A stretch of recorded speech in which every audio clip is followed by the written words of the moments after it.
Man, do I understand where you're coming from here. There's a lot of people who don't understand what diversity, equity, and inclusion programs are.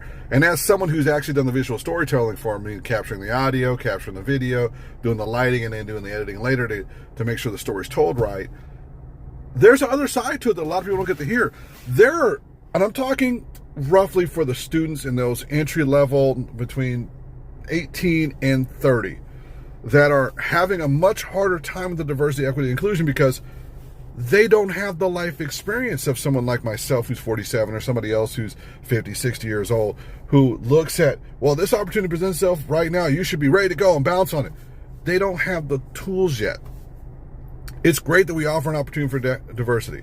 It's great that we do this inclusion equity program so they can be included. But we also need to maybe make it DEEI, which is diversity, education, equity, and inclusion.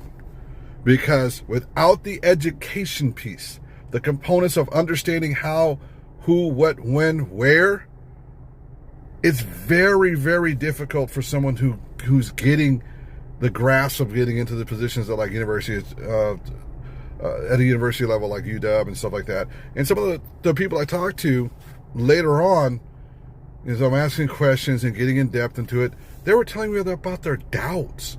Did I really earn it and deserve it?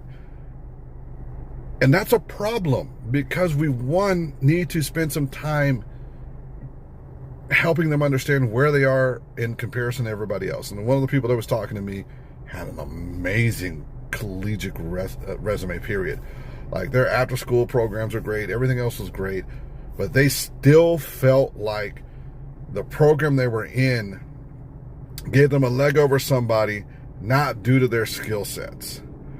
And we surely shouldn't have students going in, especially young black men and women, going into university feeling that way. Because if they're going into university feeling that way, how are they going to feel when they get out of university and they get into the work field and have those doubts, along with the regular doubts you're going to have going into work in the first place?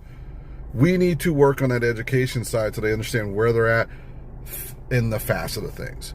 Now, education also works on the other side where we need to educate other people with visuals and others as to what we're doing with the programs versus allowing someone to say that these are all just terrible programs because, as you can see, this person here never qualified, which some didn't.